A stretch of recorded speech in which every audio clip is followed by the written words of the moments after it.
12ஆம் வகுப்பு பயிற்சி 6.1 question number 10. sin alpha plus beta is equal to sin alpha cos beta cos alpha sin beta அப்படின்னு vector முறையில் நிறுவனம். இப்போ a vector is equal to cos alpha I plus sin alpha j, b vector is equal to cos beta I minus sin beta j. உங்களுக்கு தெரியும் இது எப்படி இந்த minus வந்ததுன்னு, ஏற்கனவே போன கணக்கில் பார்த்துருக்கோம்.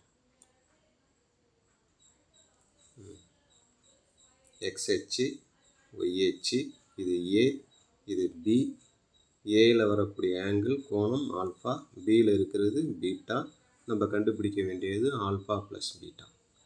காஸ் ஆல்ஃபா ப்ளஸ் பீட்டாவுக்கு எப்படி போட்டோமோ அதே படம் தான் இதுவும். அது எப்படியோ அதேமாரி போட்டுற வேண்டியது. ரைட், இங்கே வாங்க. நம்ம முதல்ல என்ன செய்வோம்? B cross A. B cross ஏன்னா அணிக்கோவை வடிவம்.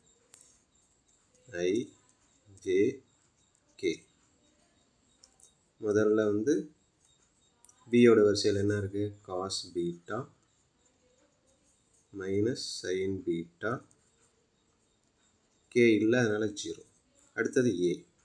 ஏல பாருங்கள், காஸ் ஆல்ஃபா, ஜேயில் சைன் ஆல்ஃபா, கே இல்லை, அதனால் 0. இப்போ பெருக்கும்போது ஐயை எடுத்துக்கிட்டோம்னா 0 0, ஜே எடுத்துக்கிட்டோம்னா 0 0, கே மட்டும்தான் வரும். கே எடுத்துக்கிட்டால் இந்த நிரல் இந்த நிறை. அப்போ குறுக்க பெருக்குனா என்ன வரும்? சைன்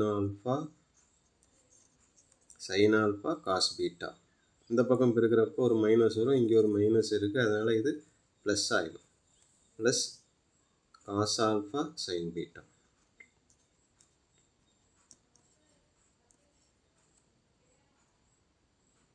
இது சமன்பாடு 1. அடுத்தது வரையறைப்படி. வரையறைப்படி என்ன வரும்னா, பி கிராஸ் ஏக்கு சைன், நம்ம என்ன கண்டுபிடிக்கணும்? ஆல்ஃபா ப்ளஸ் பீட்டா தானே. Alpha plus beta into K cap. இது 2ன்னு வச்சு 1 2லிருந்து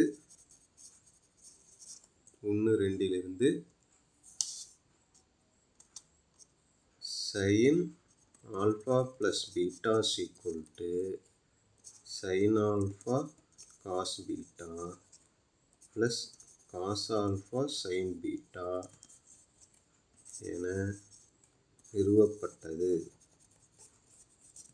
அவ்வளோதான். ஓகே.